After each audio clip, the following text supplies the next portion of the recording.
لاکھوں عبادتیں، ایک شرک، زیرو ہے، کچھ نہیں ملتا تمہیں۔ اس واسطے توحید کو لازم پکڑو، کبھی زندگی میں شرک نہ کرو۔ کتنے گناہ، لو اتیتنی بقراب الارض خطایا ثم لقیتنی لا تشرک بی شیئا لاتیتک بقرابها مغفرہ، ترمذی کی روایت حضرت عتبان کی۔ بیٹھے ہوں کو گواہ بنا کے پوچھتا ہوں کہ تم نے رسول کی محبت کو کبھی مانگا؟ دل میں ٹٹول کے دیکھا کہ اللہ کے رسول کا نام آئے تو دل کے اندر تڑپ نہ آتی، آنکھوں میں آنسو نہ آتے، سیرت مبارکہ کی تکلیفیں یاد کرتے تو دل تھرا نہ جاتا؟ یہ تو رسول کی محبت نہ ہونے کی علامت ہے۔ اور اللہ سے تم پکار لگاتے کہ اے اللہ تیرے رسول کی تیری محبت میرے دل میں ایسے بھر دے کہ دنیا کی کوئی محبت اس کے سامنے۔ کبھی تم نے مانگا؟ اللہ کے رسول صلی اللہ علیہ وسلم طائف کے واقعے سے اور اسی طرح ابو طالب خدیجۃ الکبریٰ کے وفات سے اتنے غمگین تھے، اور اللہ کے رسول صلی اللہ علیہ وسلم کے حالات اتنے تنگ ہو چکے تھے کہ صحابہ اور اللہ کے رسول صلی اللہ علیہ وسلم کو کسی بہت بڑے مژدے کی، کسی بہت بڑی خوشخبری کی ضرورت تھی، تو اللہ تبارک و تعالی اپنے نبی کو معراج کروایا۔ پیغام سنو، بھول نہ جانا، ابراہیم نے ہمیں بھیجا ہے علیہ الصلاۃ والسلام، کہا کہ آپ کی امت کو کہنا جنت کی زمین بڑی ہی زرخیز ہے، بڑی بہترین مٹی ہے، وہاں کوئی پودا پیرو فوری طور پہ نکل آتا ہے، وہاں کا کوئی بیج سڑتا گلتا نہیں ہے، کوئی جھاڑ اجڑتا نہیں ہے، کوئی درخت ویران نہیں ہوتا ہے، بڑی زرخیز مٹی ہے، اور وہاں درخت لگانا چاہو تو جتنے چاہے لگاؤ، اور وہاں درخت لگتا ہے بیج سے نہیں بلکہ ایک سبحان اللہ سے ایک درخت لگتا ہے، ایک لا الہ الا اللہ سے ایک درخت لگتا ہے، ایک الحمدللہ سے ایک درخت لگتا ہے۔ تو اپنی امت سے کہنا کہ کتنے درخت لگانا چاہو اتنا ذکر کرتے رہو، سبحان اللہ، الحمدللہ، اللہ اکبر، لا الہ الا اللہ، تو جنت کے میدان میں تمہارے درخت لگتے جائیں گے۔ MSLI TV، رہنمائی بدلتی دنیا کے لیے۔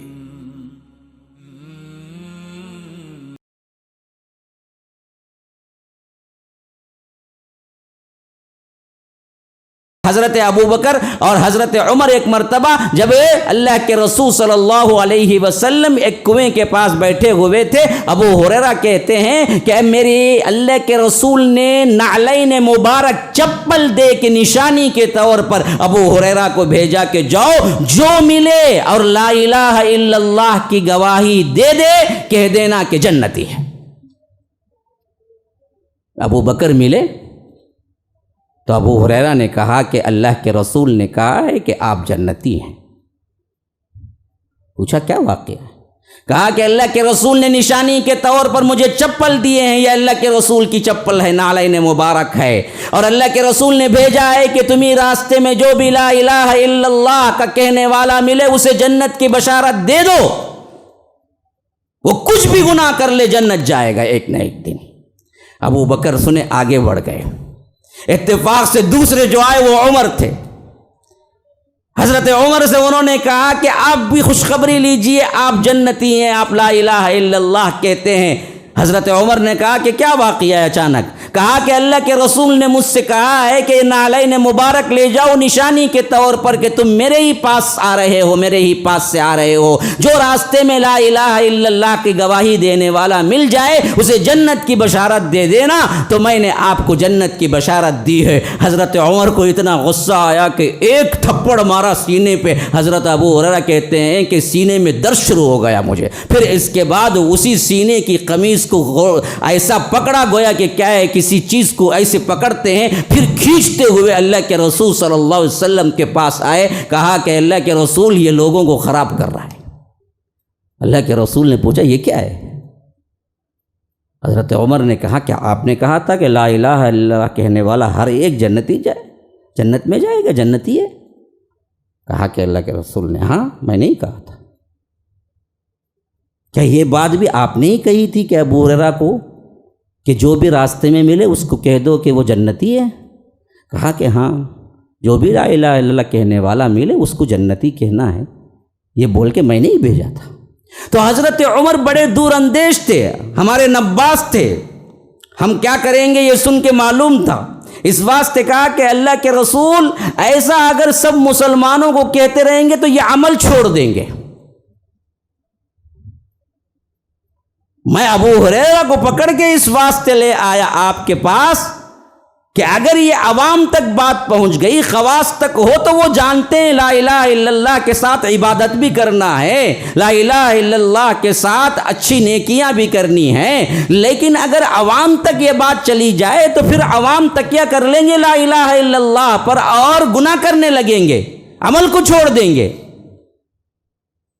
اللہ کے رسول مسکرا دیے، کہا کہ عمر بات یہ بھی صحیح ہے، لیکن یہ بات بھی صحیح ہے کہ اگر وہ لا الہ الا اللہ ہی پر مرتا ہے تو وہ ضرور جنت جائے گا ایک نہ ایک دن۔ اگر تم کہتے ہو کہ ایسا کہنے پہ لوگ عمل چھوڑ دیں گے تو چھوڑ دو۔ بول حضرت ابو ہریرہ کو کہا کہ چھوڑ دو ابو ہریرہ، اب جا کے کسی کو مت بولو، چھوڑ دو۔ لیکن بتلانا یہ مقصود تھا کہ لا الہ الا اللہ پر موت آ گئی، کچھ بھی کر لے وہ جنتی ہے، ایک نہ ایک دن ضرور جائے گا۔ ابو ذر نے پوچھا کہ وَإِن زَنَا وَإِن سَرَقَ، کیا وہ زنا کرے، چوری کرے تب بھی؟ کہا کہ ہاں جب تب بھی۔ ابو ہریرہ کے جیسے حضرت ابو ذر بھی بڑے زہاد صحابہ میں سے تھے، ان کو یہ بات ہضم نہیں ہو سکی، انہوں نے کہا کہ اللہ کے رسول کچھ بھی کر لے تب بھی جائے گا؟ کہا کہ تب بھی جائے گا۔ وَإِن زَنَا وَإِن سَرَقَ، وہ زانی ہو اور وہ چوری کرے تب بھی جائے گا؟ تب بھی جائے گا۔ ان کو بڑا تعجب ہو رہا تھا کہ تب بھی جنت میں جائے گا۔ اللہ کے رسول صلی اللہ علیہ وسلم نے کہا کہ تب بھی جائے گا۔ آخری میں پھر تیسری مرتبہ پوچھا وَإِن زَنَا وَإِن سَرَقَ، وہ چوری کرے، وہ زانی ہو اور تب بھی وہ جنت جائے گا؟ کہا کہ ہاں، ابو ذر کو کتنا ہی ناگوار کیوں نہ ہو وہ جنت جائے گا۔ لاکھوں عبادتیں، ایک شرک زیرو ہے، کچھ نہیں ملتا تمہیں۔ اس واسطے توحید کو لازم پکڑو، کبھی زندگی میں شرک نہ کرو۔ کتنے گناہ، لو اتیتنی بقراب الارض خطایا ثم لقیتنی لا تشرک بی شیئا لاتیتک بقرابها مغفرہ، ترمذی کی روایت حضرت عتبان کی۔ اللہ تبارک و تعالیٰ کہتا ہے، یہ حدیث قدسی ہے، اللہ کے رسول صلی اللہ علیہ وسلم نے فرمایا کہ اللہ کہتا ہے لو اتیتنی بقراب الارض خطایا، میرے پاس کوئی بندہ زمین بھر اتنے گناہ کے ساتھ ملے گا قیامت کے دن، لاتیتک بقرابها مغفرہ، میں بھی زمین بھر اتنی مغفرت کے ساتھ اس سے ملوں گا، شرط یہ ہے کہ لا تشرک بی شیئا، وہ شرک نہ کیا ہو، میں معاف کر دوں گا، میں اسے جنت بھیجوں گا۔ لیکن لاکھ آپ کی عبادتیں ہوں لیکن اس میں شرک ہو تو پھر جنت حرام ہے۔ ان اللہ حرم علی الکافرین، اللہ نے کافر مشرک پہ جنت حرام کر دی۔ ابو طالب کتنا سپورٹ کیے اللہ کے رسول کو، لیکن کوئی مدد کام نہ آئی۔ کیوں؟ توحید نہیں تھی ان کے پاس۔ اس کے بعد اللہ کے رسول صلی اللہ علیہ وسلم نے طے کیا کہ مشرکین مکہ اسلام قبول کرنے سے رہے تو ہم باہر کا سفر کریں گے، طائف گئے۔ 10 نبوت 11 نبوت کا درمیانی عرصہ تھا جہاں اللہ کے رسول صلی اللہ علیہ وسلم نے زید بن حارثہ کے ساتھ طائف سفر کیا۔ تقریباً مکے سے 90 کلومیٹر کا فاصلہ ہے، آپ کو معلوم ہے؟ آج بھی جائیے، معتمرین اور حجاج جب جاتے ہیں کبھی کبھی طائف بھی جاتے ہیں، جا کے دیکھیے، آپ حیران رہ جائیں گے۔ پورا پہاڑی راستہ، آج تو زبردست برجز ہیں اور زبردست کار اور زبردست آپ کے لیے گاڑیاں ہیں جو آپ کو کیا ہیں بہترین انداز میں طائف پہنچا دیتی ہیں، لیکن 1400 سال پہلے کا واقعہ ذرا سوچئے، نہ کوئی برج تھا نہ کوئی راستہ تھا، صرف پہاڑ ہی پہاڑ تھا اور رات کا اندھیرا تھا، اور پیدل اللہ کے رسول صلی اللہ علیہ وسلم نے 90 کلومیٹر کا پہاڑی سفر، روڈ کا سفر نہیں، پہاڑ پہ چڑھتے چڑھتے چڑھتے چڑھتے چڑھتے اس توحید کے لیے طائف پہنچے، اور وہاں وہاں کے سرداروں سے کہا کہ لا الہ الا اللہ کو قبول کرو، تو ایک ہی باپ کے 3 بیٹے تھے، عبد یا لیل، حبیب، مسعود، یہ تینوں کے تینوں اللہ کے رسول کا مذاق اڑائے، یہاں تک کہ اللہ کے رسول واپس جانے لگے تو کہا کہ اتنا کرو، کم از کم اسلام قبول نہیں کرتے تو میرے لیے دوسروں کے پاس ایسا نہ کرو کہ میری دعوت کو تم کھول کے بیان کر کے مجھے مذاق اور استہزاء کا نشانہ بناؤ، اگر قبول نہیں کرتے تو اپنے آپ میں خاموش رہ جاؤ، میں خاموشی کے ساتھ جیسے آیا میں ویسے ہی واپس چلا جاؤں گا۔ یہ التجا کر کے اللہ کے رسول جیسے ہی پلٹے، ان بدبختوں نے اللہ کے رسول صلی اللہ علیہ وسلم نے جس سے روکا وہی کام کیا، اور وہاں کے لڑکے وہاں کے اوباشوں کو کیا ہے یہ کہہ کے چھوڑ دیا کہ یہ کوئی دیوانہ ہے جو آیا ہے، تم اس کے ساتھ جو چاہے سلوک کرو، ہم پوچھنے والے نہیں ہیں۔ تو وہاں کے شریر لڑکے، اوباش لڑکے اللہ کے رسول کا مذاق اڑاتے، پتھر پھینکتے، گالیاں دیتے، ایک ہجوم کی شکل میں بن گئے۔ زید بن حارثہ جو اللہ کے رسول کے غلام تھے، دیکھا کہ یہ بدبخت لوگ اللہ کے رسول کو پتھروں سے مار رہے ہیں تو چو طرف پھر پھر کے پتھر کھانے لگے، لیکن ایک انسان کیسے چو طرف بچاؤ کر سکتا ہے کہ کچھ پتھر ان کو لگے لیکن زیادہ تر پتھر اللہ کے رسول صلی اللہ علیہ وسلم کو لگے، حتیٰ کہ اتنے پتھر لگے کہ خون رسنے لگا، اور خون اتر کے جوتیوں میں جمع ہو گیا، اتنا خون بہا اللہ کے رسول صلی اللہ علیہ وسلم کا کہ اللہ کے رسول نڈھال ہو کے کمزوری کی وجہ سے چل نہ سکتے تھے اور گر پڑے۔ زید بن حارثہ کھندے پہ ڈالے اور آگے بڑھ گئے، ایک باغ دیکھا جہاں پر کیا ہے کچھ لوگ کھڑے ہوئے تھے، التجا کی کہ یہ میرے صاحب ہیں، ان کو پانی کی ضرورت ہے، کیا آپ پناہ دیں گے؟ کہا کہ ہاں چلو اندر بیٹھو، پھر پانی لایا گیا، کچھ انگور پیش کیے، تب جا کے اللہ کے رسول صلی اللہ علیہ وسلم کو تھوڑا سا افاقہ ہوا اور کہا کہ یہ قوم کیا ہے جو اپنے نبی کو پہچانتی نہیں، اتنا سخت ترین زمانہ تھا کہ آپ اللہ کے رسول پتھروں سے مار کھا رہے تھے، اور اللہ کے رسول اس دعوت کے لیے سب کچھ سہا صرف توحید کے واسطے۔ یہاں سے نکلے اور قرن منازل ایک جگہ کا نام ہے، وہاں تک پہنچے تو اللہ تبارک و تعالی نے جبرائیل و میکائیل اور ساتھ میں پہاڑ کے فرشتے کو بھیجا، اے اللہ کے رسول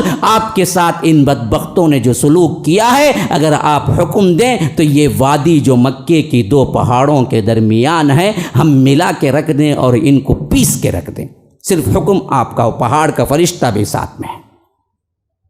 لیکن اللہ کے رسول رحمت للعالمین ہے، وہ نبیوں میں رحمت لقب پانے والا، مراد غریبوں کی برلانے والا، وہ کیسے اپنی امت کو کہہ دے کہ نیست و نابود کر دے؟ وہ تو راتوں میں ہمارے لیے روئے ہیں، انہوں نے تو ہمارے لیے دعائیں کی ہیں، وہ تو پتھروں کا جواب پھولوں سے دیے ہیں۔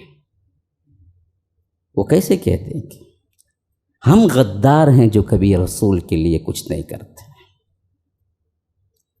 ہم نا انصاف ہیں، ہم گنہگار ہیں۔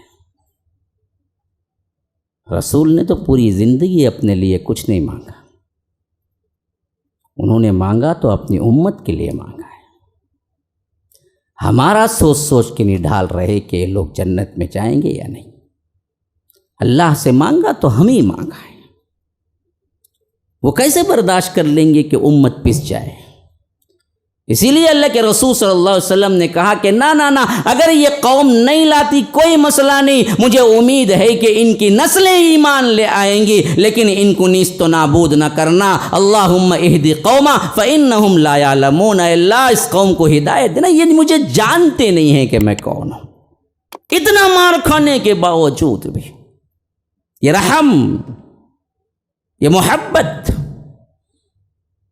اس کو آپ پڑھیں گے ایمان کے ساتھ تو رونگٹے کھڑے ہو جائیں گے، آنسو جھلک پڑیں گے۔ ہمیں کہاں ہے محبت؟ ٹھٹول کے دیکھو کبھی دل میں بھی، خالی خولی تمہارے نعرے ہیں، واقعتاً دل میں رسول کی محبت بھی ہے۔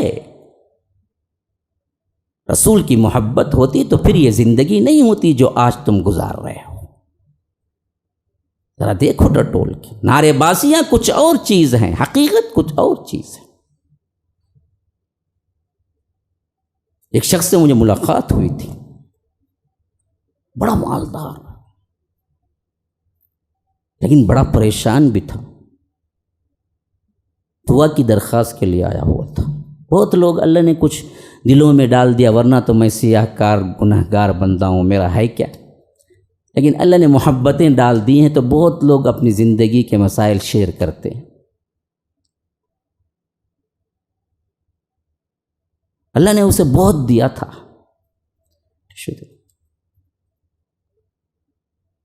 کہا کہ میں بہت پریشان بھی ہوں،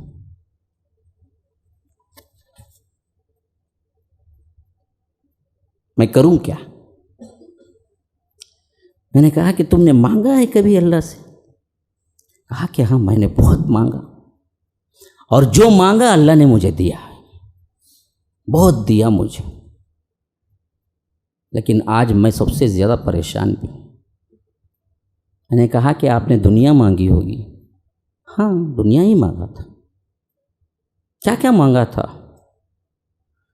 کہا کہ جو بھی ضرورت پڑی میں نے مانگا اور مجھے مل گئی۔ میں نے پوچھا کہ اچھا کبھی زندگی میں تم نے رسول کی محبت بھی مانگا؟ وہ حیران ہوگا، یوں دیکھنے لگا مجھے، یہ بھی کوئی مانگنے کی چیز ہے؟ ہم نے اسے مانگنے کی چیز سمجھا ہی نہیں ہے۔ اگر تمہیں رسول کی محبت مل جائے تو دنیا تمہارے سامنے بالکل ہیج نظر آئے گی، دنیا کا کوئی دکھ تمہیں دکھ نہ دے سکے گا۔ بیٹھے ہوں کو گواہ بنا کے پوچھتا ہوں کہ تم نے رسول کی محبت کو کبھی مانگا؟ دل میں ٹٹول کے دیکھا کہ اللہ کے رسول کا نام آئے تو دل کے اندر تڑپ نہ آتی، آنکھوں میں آنسو نہ آتے، سیرت مبارکہ کی تکلیفیں یاد کرتے تو دل تھرا نہ جاتا؟ یہ تو رسول کی محبت نہ ہونے کی علامت ہے، اور اللہ سے تم پکار لگاتے کہ اے اللہ تیرے رسول کی تیری محبت میرے دل میں ایسے بھر دے کہ دنیا کی کوئی محبت اس کے سامنے۔ کبھی تم نے مانگا؟ ہم سمجھتے ہی نہیں ہیں یہ مانگنے کی چیز ہے۔ اصل مانگنے کی چیز تو یہی ہے، یہ مل گئی تو دنیا مل گئی تمہیں، یہ نہ ملا تو کچھ نہ ملا۔ ہزار تمہارے لیے ہیرے جواہرات کے انبار لگ جائیں پھر بھی دل تمہارا بے چین رہے گا۔ وہی رسول کی محبت مل جائے، اللہ کی محبت مل جائے، تم فقیر جھوپڑی میں کیوں نہ ہو اتنے سکون سے رہو گے کہ بادشاہ کے ایوانوں میں بھی وہ سکون نہ ملے گا۔ ہم محبت کرتے ہی نہیں ہیں اللہ کے رسول سے، دھوکہ بازیاں کرتے ہیں، ہاں دھوکہ بازیاں کرتے ہیں۔ صحیح محبت ہوگی تو پھر تو آپ ایک ایک سیرت کا واقعہ پڑھتے ہوئے تھرا جائیں گے کہ کیسی تکلیفیں ہیں جو اللہ کے رسول صلی اللہ علیہ وسلم نے اس دین کے لیے صحیح ہیں، اس امت کے لیے قربانیاں دی ہیں۔ کبھی کوئی اچھا نرم کپڑا نہ پہنا، کبھی کوئی اچھا کھانا مزے کا نہ کھایا، زیتون کا تیل اور زیتون کے ساتھ اس تیل میں روٹی ڈبا کے کھانے والا شخص جو یہ کہے کہ یہ سب سے بہترین کھانا ہے، تو یاد رکھو آج کی بریانی اور آج کے لذیذ ترین کھانوں کا کیا حال ہوگا تمہارے لیے۔ اللہ کے رسول روٹی سوکھی کئی دنوں کی زیتون کے تیل میں ڈباتے اور کھا کے کہتے یہ بہترین کھانا ہے۔ یہی کھانا کبھی کبھی ملتا جو، ورنہ تو عام طور پر تو فاقے ہوتے اللہ کے رسول صلی اللہ علیہ وسلم کے گھر میں، اور ہم آپ اسی کے نام لیوا دن میں 4 مرتبہ کھا کے بھی اللہ سے شکوہ کرتے ہیں کہ اللہ مجھے اچھا نہیں رکھا، بزنس میں مجھے لاس ہو رہا ہے، فلاں یہی فلاں یہ ہے فلاں وہ ہے، کیا کیا نہیں کہتے۔ تو مسلمانوں سیرت سے صرف سن کے جانا مقصود نہیں ہے، مجھے سبق دینا مقصود ہے۔ اللہ کے رسول طائف سے واپس آئے تو بڑے غمگین تھے کہ ادھر مکے کے مشرکین مکہ نے بھی اسلام قبول نہیں کیا، ادھر طائف والوں نے بھی نہیں کیا، یہاں تک کہ 11 کا موسم حج آیا تو اللہ کے رسول ایک ایک حج کے خیمے میں گئے، حجاج جہاں رکے ہوئے تھے، اور کہتے کہ دیکھو میں اسلام لے آیا ہوں، لا الہ الا اللہ کو مانو، ایک اللہ کی عبادت کرو، مجھے مجھے اللہ کا پیغمبر رسول مانو، کوئی حتیٰ مذاق اڑاتا، کوئی گالی دیتا، کوئی طنز کہتا، کوئی کیا ہے اللہ کے رسول کو مارنے کے لیے جاتا، اور ادھر ابو جہل پیچھے سے یہ کہتے پھرتا کہ یہ جھوٹا ہے، یہ جھوٹا ہے، اس کی بات نہ سنو، یہ پاگل ہے۔ لیکن یہ آواز حق تھی جو دل سے نکلتی تھی اور دل پہ اثر رکھتی تھی۔ اللہ کے رسول صلی اللہ علیہ وسلم ایسے ہی چلتے چلتے ایک ایسے قافلے پہ رکے جو کچھ انصار کے لوگ تھے، مدینے کے لوگ تھے۔ اللہ کے رسول نے کہا کہ میں اللہ کا رسول ہوں، توحید پیش کیا۔ وہ 6 افراد ہی تھے۔ انہوں نے کہا کہ ہم نے یہودیوں سے، کیونکہ یہودی لوگ مدینے میں زیادہ تھے، تو انہوں نے کہا کہ ہم نے یہودیوں سے یہ سن رکھا ہے کہ ایک نبی آنے والا ہے، اور آج آپ کہتے ہیں کہ آپ اللہ کے نبی ہیں۔ تو یہودی جو کہہ رہے تھے کہیں وہ آپ ہی نہ ہیں، اگر آپ ہیں تو ہم سب سے پہلے اسلام قبول کرتے ہیں۔ وہ 6 کے 6 افراد جو مدینے کے سب سے پہلے مسلمان ہیں اسلام قبول کرتے ہیں۔ اللہ کے رسول صلی اللہ علیہ وسلم بڑے خوش ہوتے ہیں اور ان کو کہتے ہیں کہ اپنے اسلام کو چھپا کے رکھنا اور ساتھ ساتھ تبلیغ بھی کرنا، اگلے سال ملاقات ہوگی۔ یہ 11 میں واپس ہوتے ہیں، 12 کو آتے ہیں، 12 نبوت کو، تو اس وقت اللہ کے رسول صلی اللہ علیہ وسلم سے یہ لوگ 12 بن کے واپس پلٹتے ہیں، اور 6 لوگ اس میں ایڈ ہوتے ہیں۔ اللہ کے رسول صلی اللہ علیہ وسلم ان سے پہاڑ کی گھاٹی ہے، وہاں پہاڑی تھی عقبہ نام کی، یہ عقبہ کی پہاڑی میں اللہ کے رسول ان لوگوں سے ملاقات کرتے ہیں۔ پہلی بیعت عقبہ ہوتی ہے، یعنی پہلی بیعت ہوتی ہے جس میں اللہ کے رسول صلی اللہ علیہ وسلم ان 12 لوگوں کو اسلام کی دعوت دیتے ہیں اور ان کا اسلام قبول کرتے ہیں، اور ساتھ میں یہ بھی کہتے ہیں کہ جاؤ اور آہستہ آہستہ اسلام پیش کرو، اسلام کی تبلیغ کرو مدینے میں۔ پھر 13 نبوت اگلے سال کا زمانہ آتا ہے، تو یہ 12 جا کر 72 افراد جن میں 2 عورتیں بھی ہوتی ہیں، 72 + 2 74 لوگ آتے ہیں۔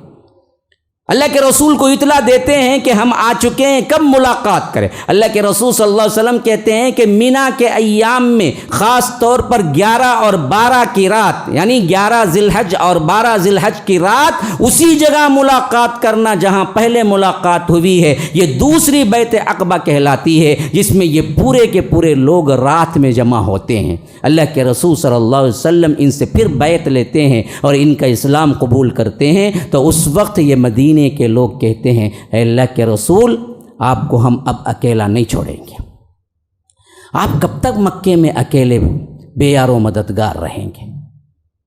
آپ ہمارے ہاں آ جائیں، مدینہ آ جائیں، تو ہم مدینے میں آپ کی حفاظت ویسے ہی کریں گے جیسے ہم اپنی جان مال کی حفاظت کرتے ہیں۔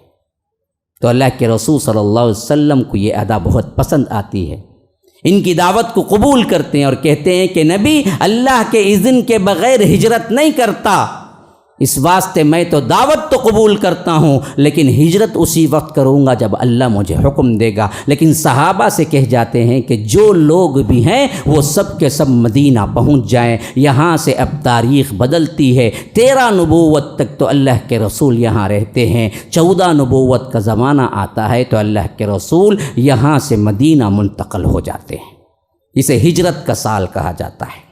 اور انہی ایام میں قریب ترین، بعض مؤرخین کہتے ہیں کہ 11 میں پیش آیا، بعض مؤرخین کہتے ہیں کہ 12 میں پیش آیا، بعض مؤرخین کہتے ہیں کہ 13 کے آخری میں پیش آیا ہے واقعہ، جو واقعہ معراج کہلاتا ہے، کیونکہ اللہ کے رسول صلی اللہ علیہ وسلم طائف کے واقعے سے اور اسی طرح ابو طالب خدیجۃ الکبریٰ کے وفات سے اتنے غمگین تھے، اور اللہ کے رسول صلی اللہ علیہ وسلم کے حالات اتنے تنگ ہو چکے تھے کہ صحابہ اور اللہ کے رسول صلی اللہ علیہ وسلم کو کسی بہت بڑے مجدے کی، کسی بہت بڑی خوشخبری کی ضرورت تھی، تو اللہ تبارک و تعالی اپنے نبی کو معراج کروایا۔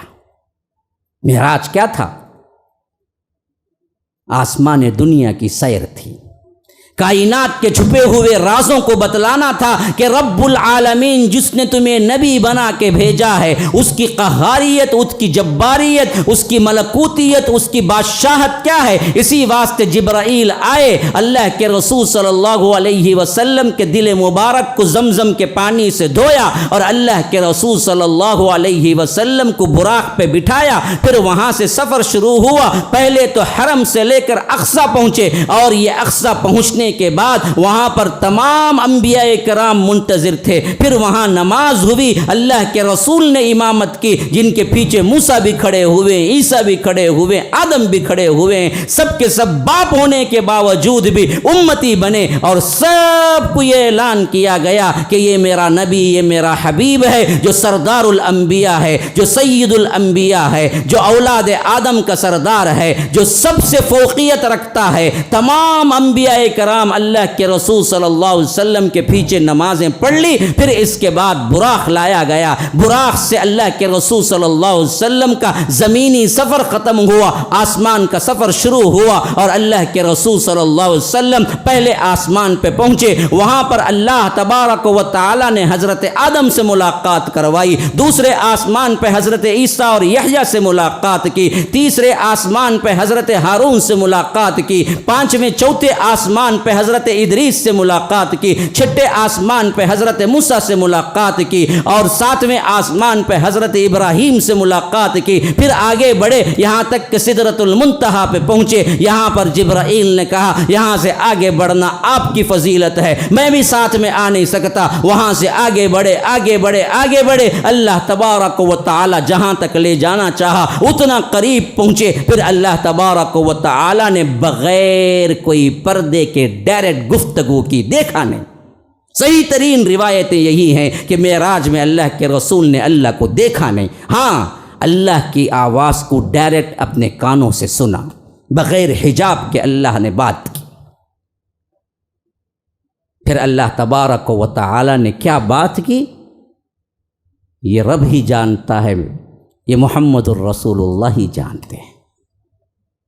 وہ ماحول کیا تھا جس کا ذکر اللہ تعالی نجم میں کرتا ہے کہ وَالنَّجْمِ إِذَا هَوَى مَا ضَلَّ صَاحِبُكُمْ وَمَا غَوَى وَمَا يَنطِقُ عَنِ الْهَوَى إِنْ هُوَ إِلَّا وَحْيٌ يُوحَى عَلَّمَهُ شَدِيدُ الْقُوَى ذُو مِرَّةٍ فَاسْتَوَى وَهُوَ بِالْأُفُقِ الْأَعْلَى ثُمَّ دَنَا فَتَدَلَّى فَكَانَ قَابَ قَوْسَيْنِ أَوْ أَدْنَى فَأَوْحَى إِلَىٰ عَبْدِهِ مَا أَوْحَى۔ اللہ کو جو وحی کرنی چاہیے تھے اس نے اللہ نے وحی کی، کیا باتیں ہوئی، لیکن اتنا تو پتہ ہے اچھی طرح، یہ بات ضرور ہوئی کہ اللہ تبارک و تعالی نے گفٹ دیا کہ تمہاری امت کے لیے ہم ملاقات کا 50 وقت مقرر کرتے ہیں، 50 نمازیں مقرر ہوئی۔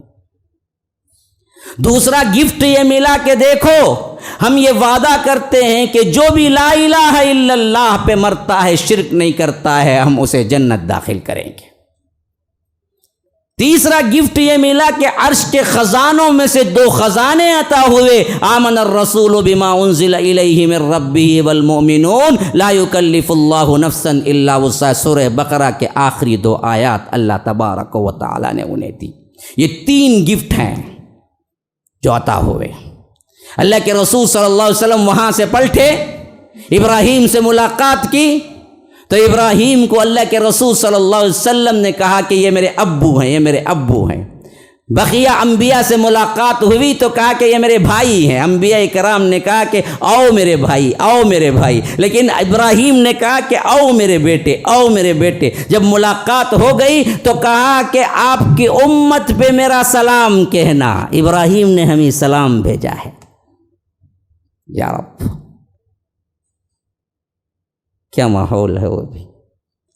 حضرت ابراہیم نے کہا کہ میرا سلام آپ کی امت پہ بھیجنا اور کہنا میرے طرف سے ایک پیغام ہے،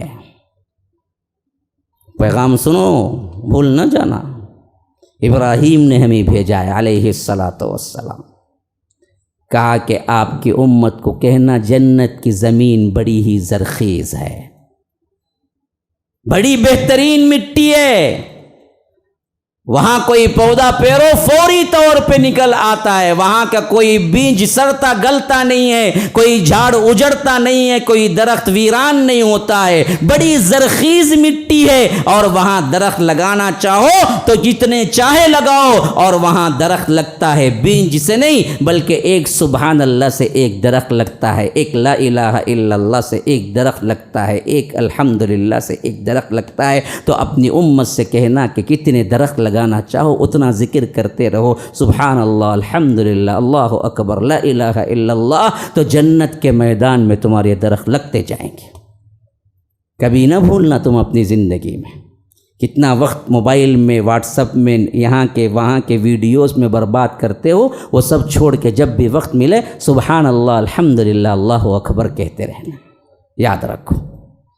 پھر ادھر سے نیچے اترے، حضرت موسیٰ سے ملاقات کی تو موسیٰ نے کہا کہ آؤ میرے بھائی کیا ہوا؟ اللہ نے بلا کے کیا گفٹ دیا؟ کہا کہ 50 نمازوں کا گفٹ دیا۔ حضرت موسیٰ نے کہا کہ میں میری امت کو اچھی طرح جانتا ہوں، 2 نمازیں ملی وہ بھی صحیح نہیں پڑھتے، آپ کی امت 50 پڑھے گی، ہم کو اچھی طرح جانتے تھے، جاؤ کم کرائیے۔ اللہ کے رسول صلی اللہ علیہ وسلم پھر گئے، کم کرایا۔ بعض روایتیں ہیں کہ 5 کم کرایا، بعض روایتیں ہیں کہ 10 کم کرایا۔ بہرکیف ایسے ہی جاتے آتے کم کراتے کم کراتے کم کراتے یہاں تک کہ 5 نمازوں پہ آ گئے۔ 5 نمازیں دے کے پھر جب گزر ہوا حضرت موسیٰ کے پاس سے، حضرت موسیٰ نے پوچھا کہ اب کتنے؟ کہا کہ 5۔ کہا کہ ابھی کم کرا لو، یہ 5 بھی نہیں پڑے گی۔